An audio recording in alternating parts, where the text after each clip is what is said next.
Welcome into the Husker247 Podcast. I'm Mike Shavers, joined by Michael Bruntz, Brian Christopherson, Husker247 at full strength here on an off-season Wednesday. Gentlemen, the national championship just concluded. It is officially the end of the college football season. Are either of you surprised at Ohio State? Not so much that they beat Notre Dame, but that Ohio State was able to come back and win a national title after that horrific showing against Michigan at the end of the season? Go, bro. I was impressed they picked themselves up off the mat the way they did. I mean, if you think back to Ryan Day standing there looking at this riot taking place on the field after that Michigan game and just seemed completely, out of his element, to having to steamroll through the playoffs. I mean, it was pretty impressive. I think if anything, like Ohio State essentially just got back to playing the way that they probably should have. Like, is that fair? Like, I think that's the big takeaway here. I do wonder if a team like that has so much talent and has all these different ways to beat you, with a game like Michigan, you overthink it and you try to do too much or try to outsmart whatever it is that you think Michigan's going to do, and you just end up playing. You got cute. Yeah, I was trying to avoid that specific phrase, but yeah, I mean, to me, that's sort of what happened there. I think Ohio State, I think we would all agree, are tremendously talented, maybe have the best roster for anybody in 2024. And yet, as I look back at all of this, I can't help but wonder, what would Nebraska have been able to accomplish had they had a game plan that didn't feature so many backwards passes in their loss to Ohio State, in a game where, frankly, Nebraska outplayed Ohio State on their home field? Now, you could make the argument Ohio State wasn't showing up for an 11 a.m. kick at home against a Nebraska team it didn't respect, yada, yada, yada. Still, that's a national champion, and I walked away from that game thinking Nebraska showed up and played better. They weren't the more talented team by any stretch of the imagination, but frankly, should have won that game in Columbus this year. Yeah, Nebraska's D-line kicked their tail that game. Yeah, I remember the Malcolm Hartzog penalty. Remember that, like early in the first half, it was a third down, and Huskers just broke through. There was no wall. Nebraska, Ty Robinson was coming after Will Howard, and he just threw it away basically, and they got an interference, and that's the call I remember. 4th and 1. Yeah, could have changed the whole direction of this college football season that day. Bruntz just went back and rewatched that game recently because he was texting me about it.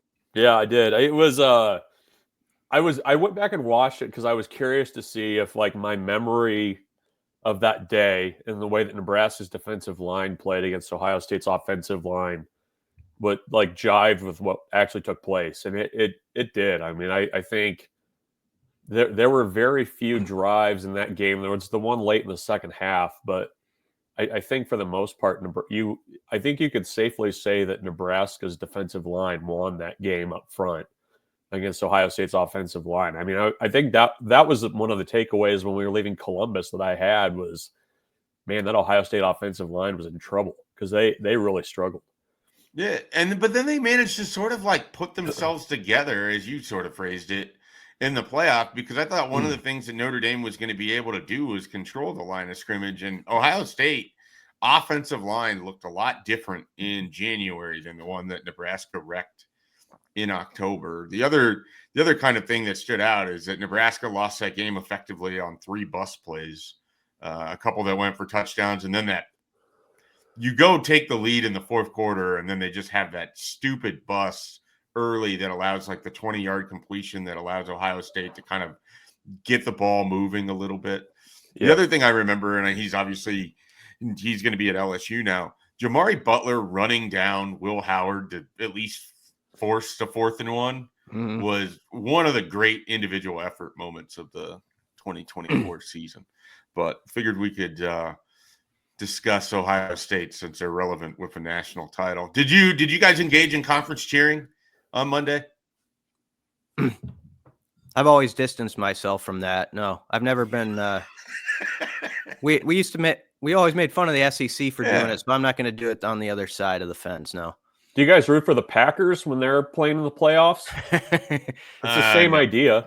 Yeah, no, I had Notre Dame picked as my national champion when the bracket came out, and so I was kind of hoping the Irish would come away with it. But then, after that first drive where it looked like, the only way they were going to win is if basically Riley Leonard carried the ball 43 times for 268 yards, and they just choked the life out of that game.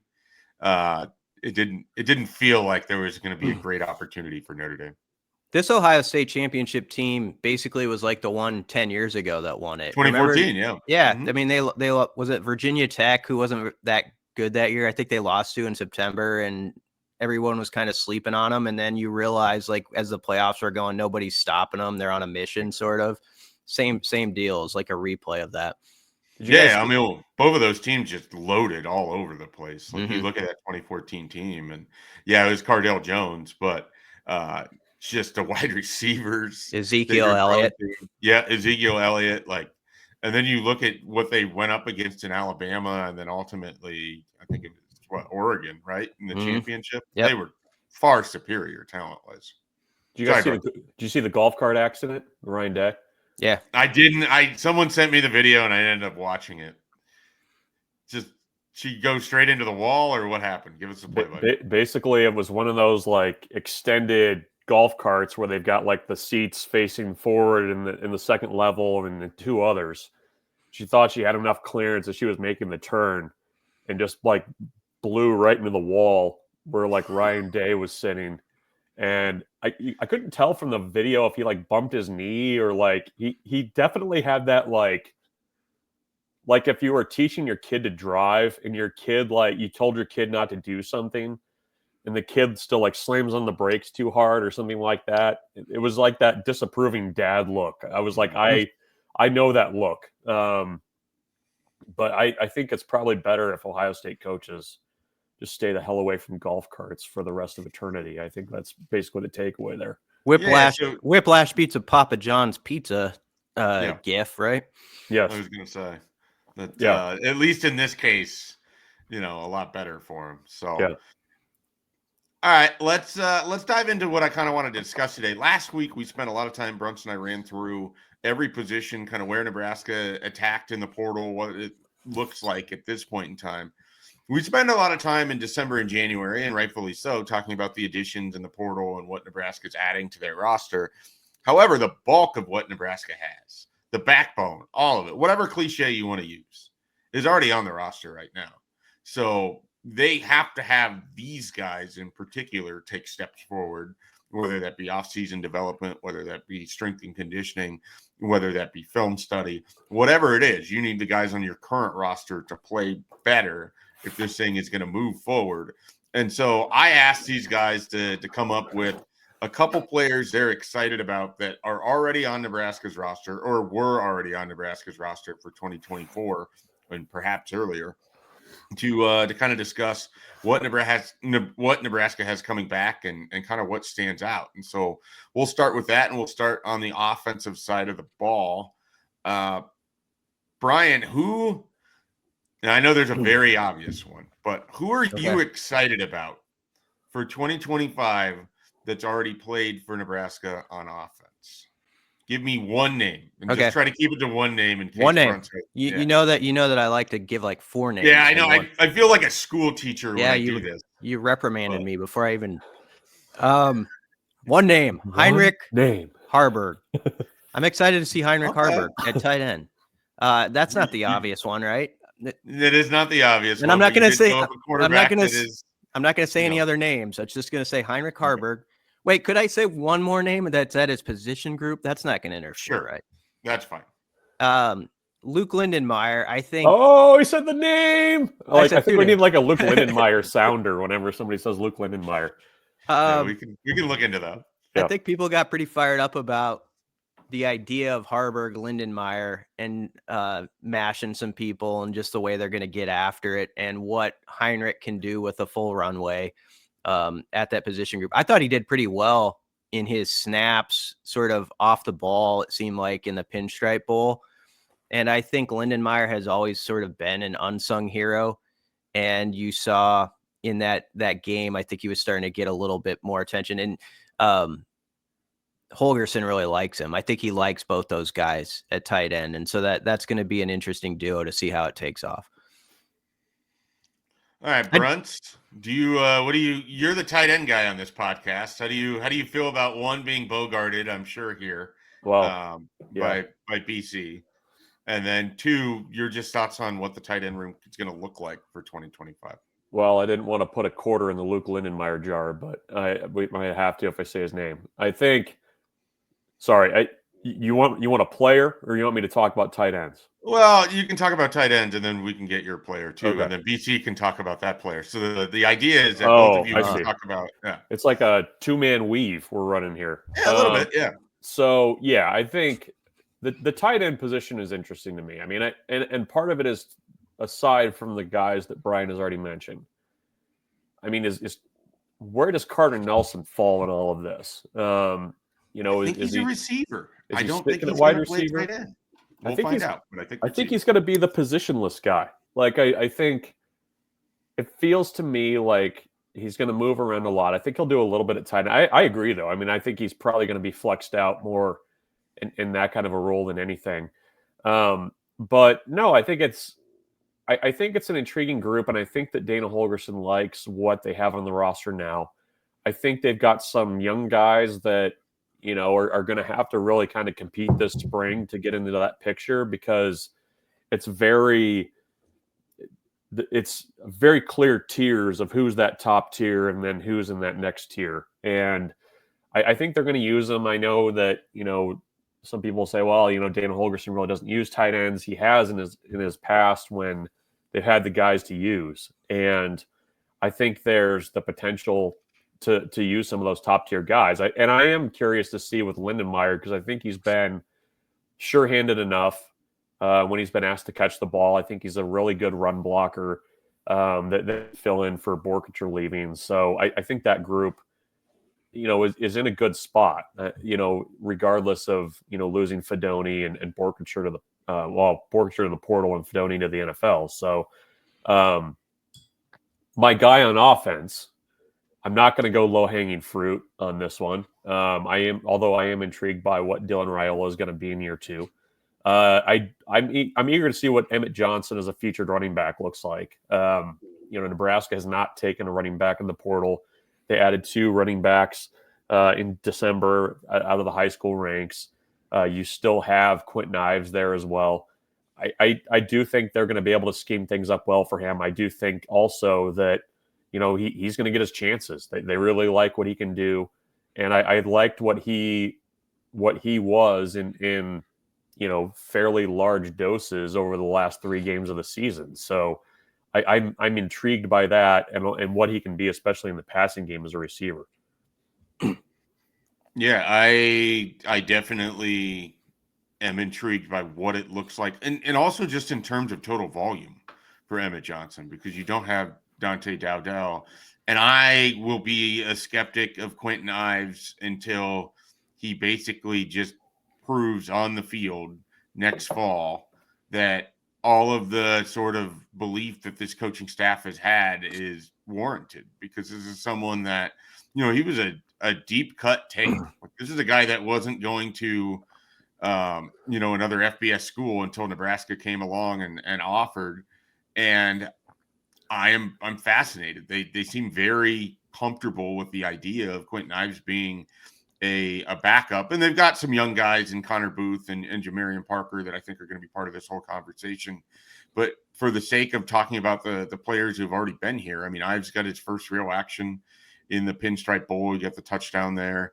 This is a guy that is from the East Coast, and someone that at one point in time, could have ended up at a receiver because of just the sort of total size that he has. So he's a little bit bigger as a running back. So I'm curious about that. But what that all means is there could be a lot of Emmett Johnson.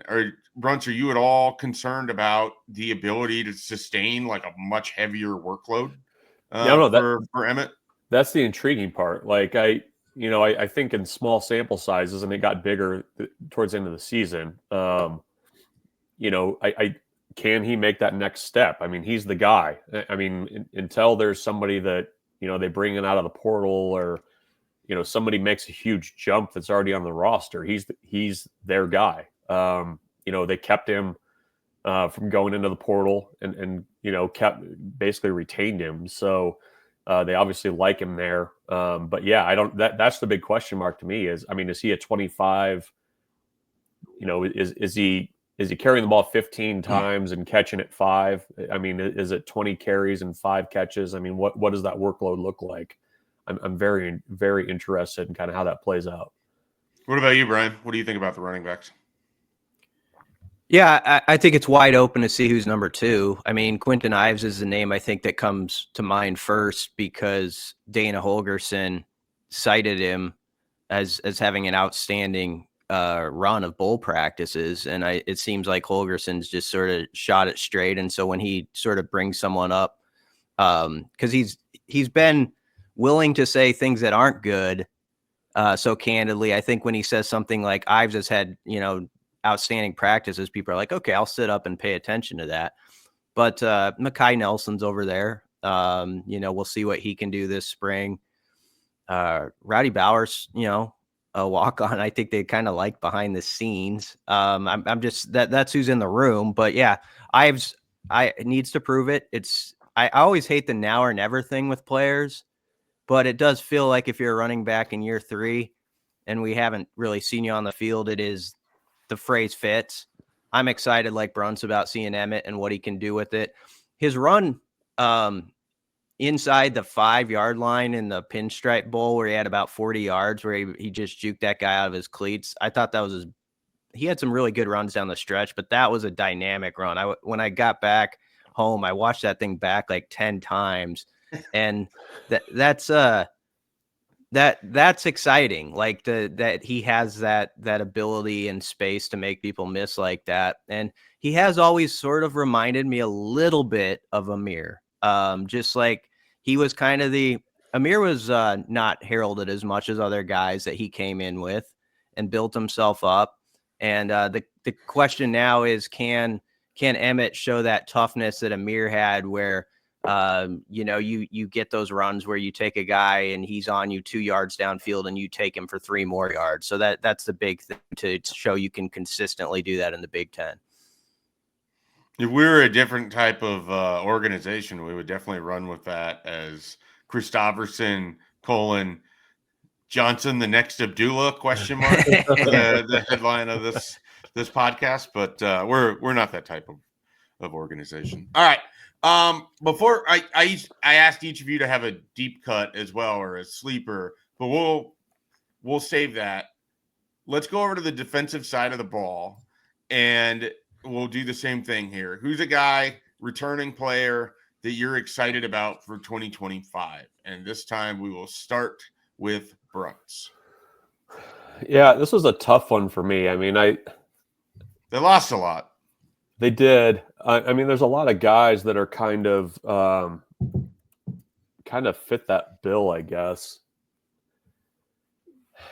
Keona Davis, does he fit into that group? I think. Well, yes, he's a returning player. Then you're allowed to be excited about him. I know. He sounds excited. Yeah. Wow. You can feel Brunson's about ready to say something like Keona Davis. He could be the next Davis twin. Yeah. Something along those lines. Except he's both taller, and yeah. I don't know if he can throw the discus as far. Do a standing back. Davis triplet. Do a long lost triplet. Can you do a barefoot standing backflip and a long jump pit? That's the test if he's truly a Davis. Should we ask him that in August? When he's standing around, we're 15 minutes into a 20-minute session, and we need something to fill. Yeah, I think that was getting him retained was big. I think it's a small sample size, but I think you saw enough in that, and especially the Pinstripe Bowl, to be like, this is trending in a good direction. He's got the size.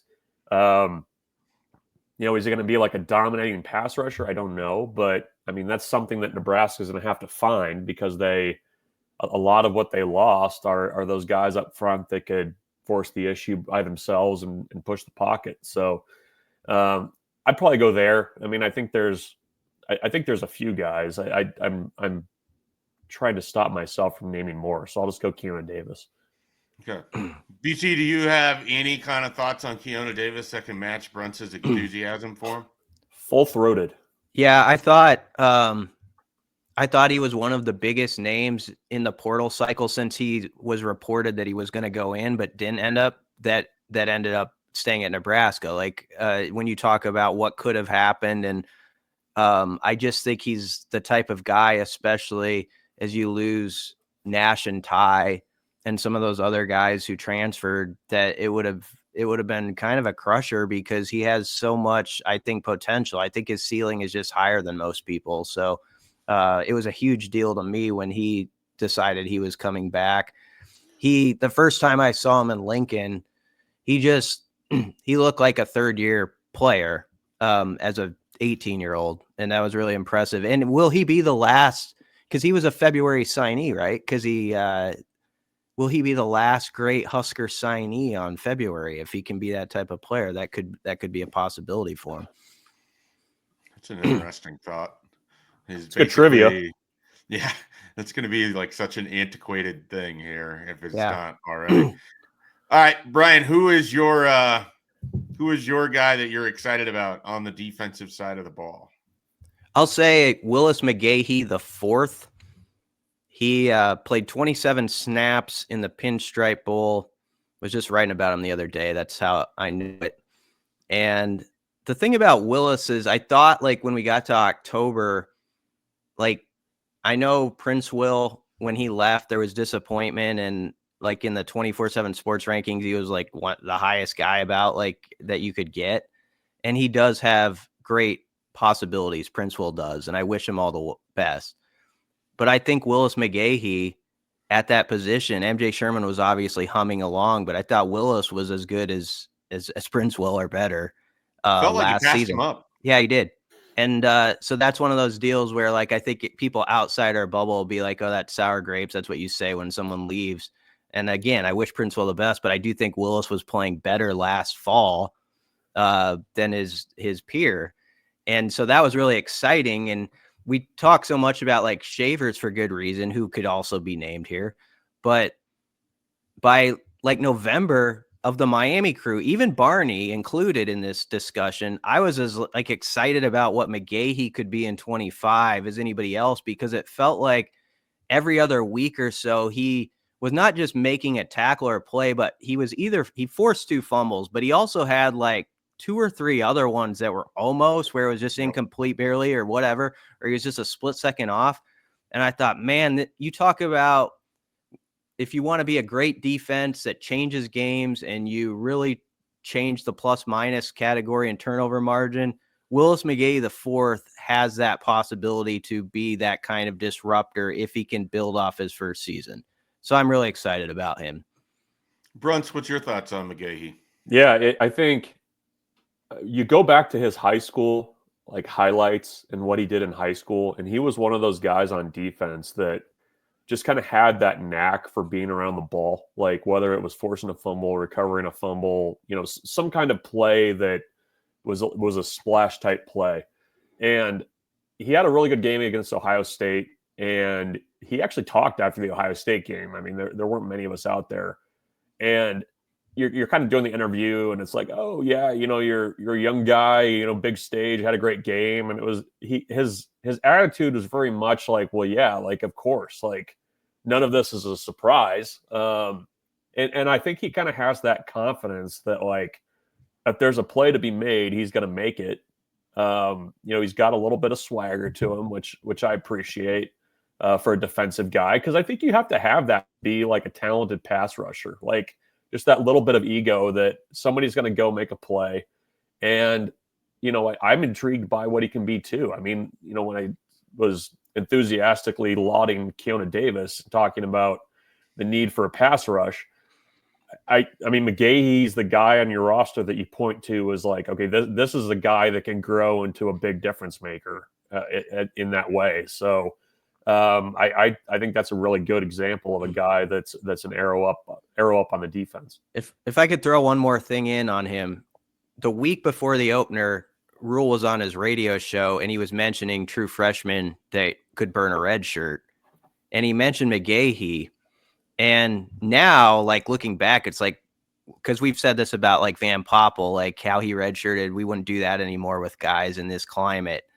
So now it makes complete sense. But I do remember when Rule said that, there was sort of like, oh, McGahee, like you didn't like hear as much about him leading into it. And so it was kind of like a little bit of a surprise that he was going to roll through it. But it showed why, even in a room where you could have been caught up in a log jam. And the other thing I remember about him as a recruit was, you know, obviously he's got a name that's familiar to football fans, McGahee, but he was really determined to set his own path on the different side of the football on defense, and like show that he was his own dude as a player. And I think you sort of saw that chip on his shoulder in the way he played his first year. So hopefully he can just carry with that. I think sometimes too, guys like that have like no fuss type recruitments. Because remember, like he committed very quietly, like he visited Nebraska. There really wasn't much drama around him. I think a lot of times those guys get overlooked when they get on campus in some ways because they're just not front of mind from the way that their recruitment played out. You know? Like, you know, he's just a no drama, you know, hardworking guy. And I mean, I think that's why he was probably overlooked by a lot of people in that recruiting class, you know, of course, too, because he was, you know, behind Sherman and Princewell on the depth chart. But I always wonder if that kind of plays a role too, and kind of how young guys are viewed. I think the story was McGahee was so excited to announce his commitment, they had to convince him not to put the graphic out at like 5:45 in the morning because he had gotten it the night before, and he was just like ready to let people know.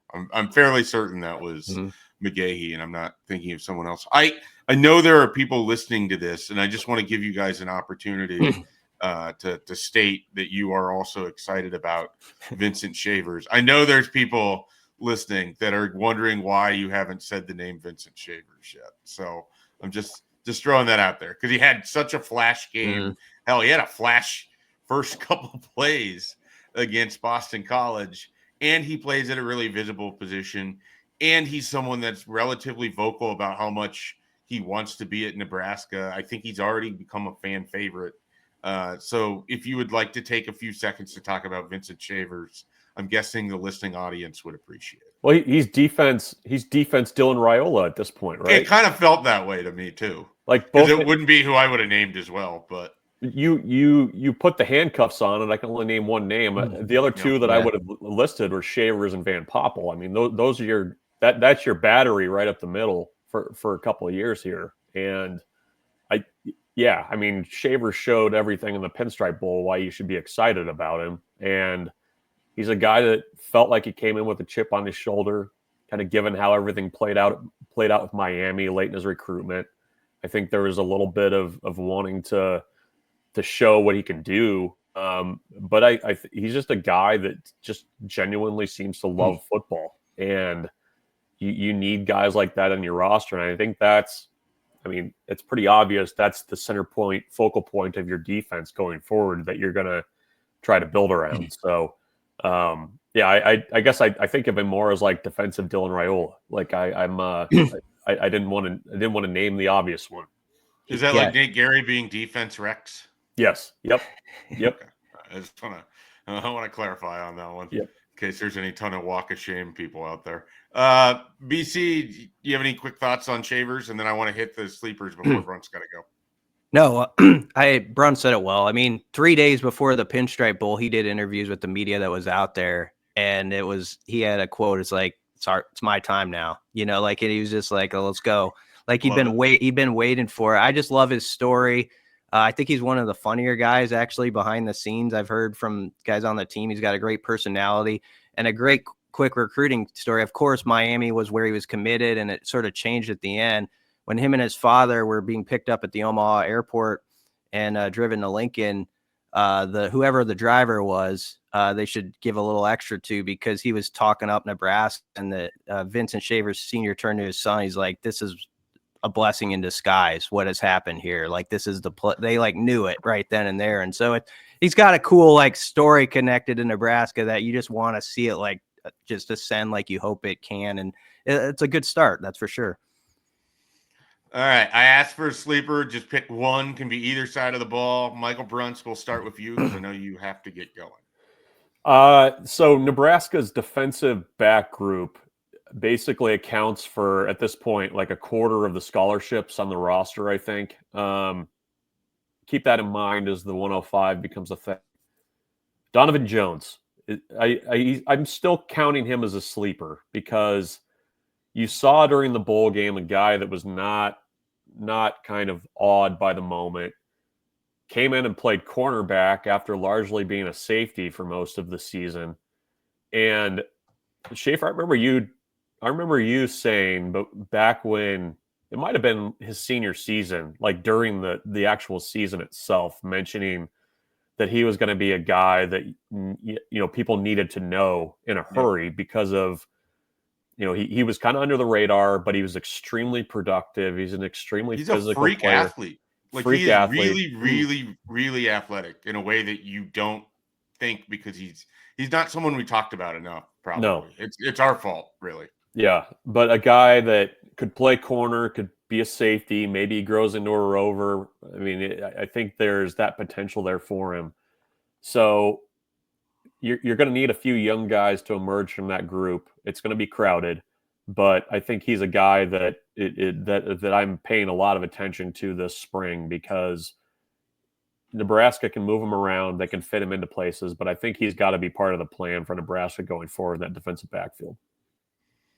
BT, quick thoughts on Donovan Jones?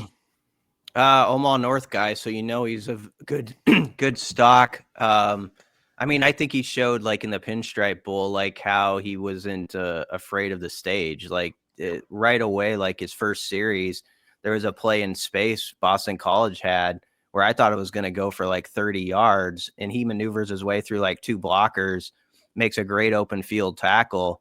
One of those plays that ends up being a difference in a game like that. Yeah, he is really, really athletic, and he's got a high football IQ too. That was the other thing I kept hearing about him from different people involved over there. Brunt, I know you got to go. BC and I will wrap this one up. BC, who is the sleeper for you as we kind of finish this portion out? I'm going to go with a deep cut sleeper, Jason Machachok on the O-line. Deep sleeper. Yeah. I like it. Well, the reason I'm doing that is someone needs to represent like that third year O-lineman crew. And I agree. Machachok was, well, I mean, Gatula obviously is in there. Like you could actually say Gatula to this answer, even though he started all those games. I think everybody's like so fired up about talking about portal tackles and stuff. Mm-hmm. They're kind of moving. Gatula, I thought, played about as well as we've seen a young tackle, as far as like not being someone we were like, hey, did you see how he got burned like 3 times in a game? We weren't saying that. So I think that's a credit for a first year of what he did there. But I'll bring up Machachok because he made some travel rosters. He played in 9 games, more like special teams stuff, of course. But I think he's just a really strong guy that I could see if you're talking about third-year players who push the competition further and suddenly like, so if someone goes down, like he's right there. I think he's a name to at least keep in mind, but I use him more so as a representation for who's like all in that class with him. It's Gatula, Machachok, Knutson, Sledge. Yep. So you had the local flavor there. Xander Rugeroli left the program, he did. I believe. There's another one that I am forgetting, I think. But that crew, yeah. And then Bricks is a second year guy, but he made the travel roster at the very end. Preston Talmua, yeah, boy, yeah, he and I think there's some guys that can make it interesting. Like I think they have a lot of intriguing offensive linemen. They just lack tackle numbers, so I think people have gotten really. And then they had the quote and. Holgerson talked about the need for offensive tackles, and so I think that's very much stems from that. But I am intrigued by a lot of the young guys on this offensive line, and we've talked about this repeatedly, and I'm stepping over what you're saying here, but I just want to reiterate, Nebraska cannot live in the portal for its offensive linemen. They have No. to develop these guys that they have that are young guys. Grant Bricks needs to be something, whether that's a guard or tackle. I don't care, but he needs to be something. Preston Taumuo is a huge recruiting win for you. Needs to be something. So it's a huge upcoming off season for those second and third year offensive linemen, and I'm really intrigued to see what they end up getting out of that group. You know who else? Like he's just his first year, so people can't run too far with this. But Houston Torres, Johanna Torres, looked the part for a young guy, like at the Bulls site, and so he's going to be one over time to watch. But Rule recently said it, and it's very true. With linemen, it often takes till like the third year. And so these guys are now entering that stage where they've had their training, they've built their body sort of how you want. So pick your guy from that class. It doesn't have to be Machachak, it could be any of them, but it's go time. Like whether you're a starter or not, it's time to be like, in the rotation. And some of those guys have sort of been there, but this is the spring where I think some of those guys are like, all right, I'm going to make my move, and so we'll see who does it. All right. I had some names. I wanted to wait till the end. I had some names because I wanted to see who came up, who didn't. These are guys that I think they haven't been mentioned yet. One on each side of the ball. The one on offense, I've been in his corner basically since Nebraska got the commitment over Miami on early July. Ja'Cory Barney, very intrigued to see what it looks like with Dana Holgerson's offense, with Daikiel Shorts, if he's able to hang on to a starting job. I mean, I think they have a wildly different wide receiver room, and expectations are going to be really high. And so if Ja'Cory Barney isn't able to do what Holgerson and Shorts want, and I think he will be, but if he isn't, they have other options. But I'm really intrigued by him. And then defensively, I think we kind of forget about him because he didn't start the year as a starter, and then he emerged on the scene when Tommy Hill got hurt. I want to see what Sierra Wright looks like in another year at Nebraska. I thought he was a pretty good player for the Huskers last year in the defensive secondary. I think he is probably your safest number one corner at this point, I guess, if you would, assuming Buford moves back to safety. But Sierra Wright is someone that I'm really intrigued by. He had a knack for being in big spots too, whether it was a couple of the early interceptions or even just, teams would kind of throw at him and he had to make some plays. And so that's a guy, another year of growth. Remember, he got here in August. Like he was a late arriving player for this team. And so he's certainly someone I'm intrigued by. And then the deep cut, I am going to go with Quinn Clark, who I remain enamored by just from the sheer size. Obviously he's got the legacy angle and all of that, but and Brian, you've seen him in person. I don't know if you stood next to him and he is a big guy. There's something there, and I'm intrigued by it. And so Quinn Clark remains someone that, as we talk about all these other wide receivers that are entering the fold, whether they're freshmen or whether they're transfer portal guys, I don't want people to forget about Quinn Clark.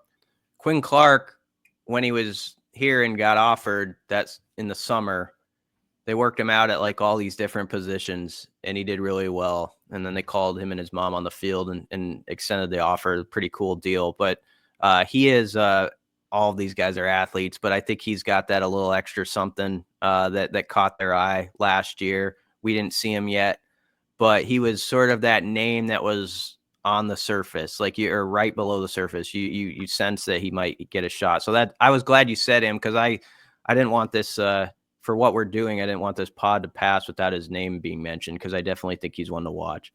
Yeah, I don't know what it's going to look like for 2025 or what the depth chart's going to look like when that's released in August or whatever else.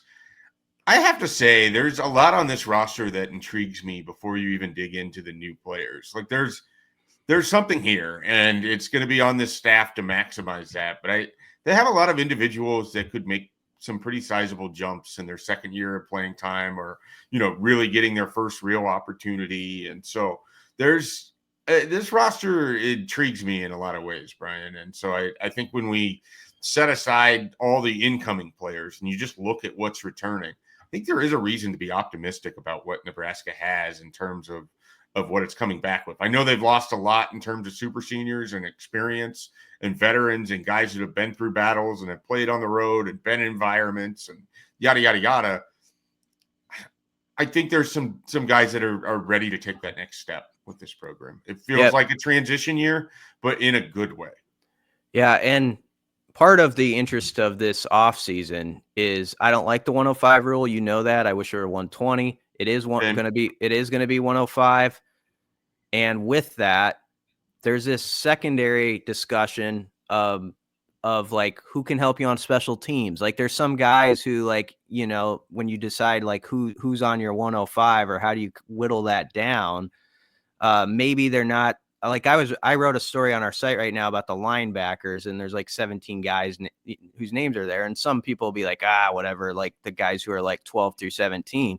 But those guys are interesting too. Like who amongst them is really useful, like, and gives you a lot in the third phase of the game, which we talk about having to be a game changer for Nebraska. Like there's your Vince Genetones and your Gage Stangers and guys like that. So there's who's going to be a Brandon Rigoni is what you're talking about? Exactly. You have to factor that into these discussions about personnel. Like you do need to make space for those kind of players that you feel like really can carve a niche, even if they aren't on the main two deep. So that's what's going to be, I think, a little different about this offseason compared to some in the past. Yeah, you got to find some of those guys that are going to, maybe they're never going to play actual linebacker for you, but they're going to have value on special teams. Nebraska's had a bunch of them in the past. I mean, Graham Stoddard comes to mind, where he was just a guy that would, he didn't have a ton of tackles, but he always did his job on the coverage unit. Nobody was getting by him when he had the opportunity to shoot for the tackle. And so you've got to be able to maximize the roster in those situations. All right, Brian, let's finish up with this here in about 4 minutes or so. I know putting a time limit on this. 4 minutes. A very, very open-ended question is a very Mike Schaefer thing to do, but here we are. What is left for Nebraska to kind of finish off this portion of the offseason? You know, they're starting their strength and conditioning stuff. Classes have enrolled. There are, you know, allegedly in school at this point in time. I would know. I'm not checking on them. That's not my job. But, you know, the ball is rolling for 2025, but there's still a few things that have to be checked off and a few things that need to be done. What stands out to you as Nebraska looks to close this out? Oh, you got to nail the special teams coordinator hire and who that is. And, you know, that's obviously, I think, the biggest thing. And then one of your big coaching hires, Terry Braden, is still with the Chiefs right now as they're chasing a championship. And I don't think that's been too disruptive because of the rules now where you can send whatever 10 you want on the road. So it's not. And he's done a nice job getting on the phone. Yeah. I think, with guys. So yeah.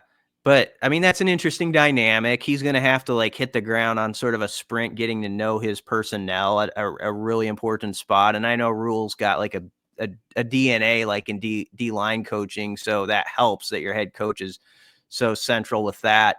But, you know, that's a thing that you got to, so they're going to have, you need a special teams coordinator and you need your D-line coach to get here and get adjusted and all that stuff. And just how that staff sort of comes together on defense with their plan, you know, with John Butler taking over the reins there.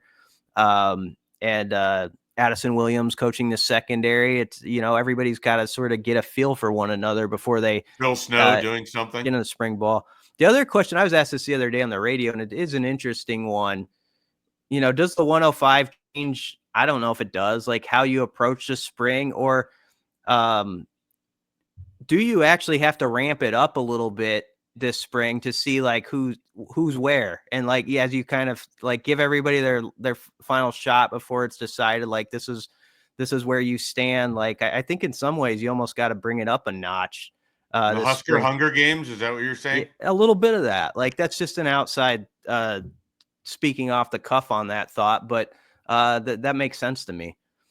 Yeah, no, I hadn't thought about that, but yeah, I mean, this is kind of your last opportunity to whittle things down, and guys have the chance to prove to you that they should be on the 105, that they have that kind of value, and it will be. That's a really good question for Matt Rule the next time that we get to talk with him, if he's thought about how it changes his approach to spring football at all, because it has to. I mean, there's no way around it, because you're going to have less players and you're going to have to adjust to that. And you need to figure out who the guys are that need to go and who the guys are that you want to keep. Anything else? Is there anything portal wise that you think is still there to be done? Obviously they didn't get I can never remember how to pronounce his first name, but Pete, the New Oh, Mexico Shiza State. Pete. Yeah. Shiza Pete. Yeah. Yeah, That I didn't mean, work out, even though for the second time, just like the Washington State offensive tackle, there was a large portion of time there where it sure felt like Nebraska had landed their guy. And then the longer that it went, the more it just kind of was going to go sideways. Yeah. Yeah, I mean, I think there could be room for one more O-line ad if you want it, but I've always said you can't force it when it's not there, and I agree to the point you made earlier. There, as much as that would be useful to land one more guy, it's about development of who you have. I'm also curious with some of the injured guys, like what's their story now? Like what's their football story? I know Prohaska's had a bunch of injuries and stuff. So you got to sort of put a bow on some of these things or not put a bow on it and just, as in they're still going and who's available, who's not, who's still rolling with this thing. That's sort of the stuff we figure out here as we get into the spring, which will be interesting. All right. Last thing, BT, who wins the 2025 national championship? 2025 national championship. Yeah, call your shot now. We're just 2 days removed from the 2024 season ending. I'll say, people aren't going to like this. This is the name that comes to my mind first is Texas. They've been on the doorstep and got a lot of talent. Arch is taking over. So I guess that's who I'll pick, and people can throw water bottles at me or whatever because I know that's what I'm not supposed to say, but I said it. Okay, well, BC says a return to SEC glory days with Texas as your national champion. But would Nebraska fans take it? Texas won it all, but Nebraska was the 11th seed in the playoff. Of course they'd take it. Think about that. It is really hard for my mind to accept Nebraska being in the college football playoff, even though the chances of getting in are better than ever with more teams and everything else. And we've just seen SMU and Indiana and Arizona State and Boise State represent the first 12-team playoff. And yet I still feel like there's a pretty significant gap from where Nebraska is and where Nebraska wants to be. But that's just me. We can have that conversation on another podcast. Yeah, we have some time on our hands this offseason, so we'll work through it. Yeah, we'll see if we can get Paul Feinbaum on. See if he wants to talk some big time with us. And his thoughts on Matt Rule, who he once penned a very nice note to in a book. So I like the Rule jab last night. I loved it. I like that he used "Remember When," the classic song for grandparents to dance to at weddings. Yeah. Yeah, that was nice. Do you think Matt Rule made that video? Or did someone just like make it for him and just like send it to him and he gave the thumbs up? Or do you think he actually was like, hey, this is what I want to do? He pieced it all together. He spent it. Yeah. I think someone made it for him, but I think he has a say in all that stuff. Yeah. Yeah. I think he had the idea. Someone else. I mean, obviously no one sent it out without his blessing, but people around here enjoyed it. And, I'm sure Feinbaum will crack back and a lot of people will get web hits off of it. And that's all it's about. Right. So got to feed the aggregators who can feed the masses. Right. That's right. All right. Well, we are done feeding you stuff here on the podcast today. We'll be back next week with more Husker247 football podcast content. But if you don't want to wait a week, and we don't think you should visit us at Husker247.com. Plenty of coverage on recruiting right now. I actually have quite a few interviews I got to get off the recorder, off the phone, onto the screen. So be sure to stick around for that. Nebraska's got a junior day coming up here on February 1st and has some names lining up for that as well. They've been able to go in home. So lots recruiting wise, of course, plenty of coverage football wise. We'll get you prepared to transition to the 2025 season. Brunts is getting things rolling with baseball and of course basketball rolling along as well. They've got a big game tonight against USC. BC will have all the coverage at Husker247, your one-stop shop for everything Nebraska related.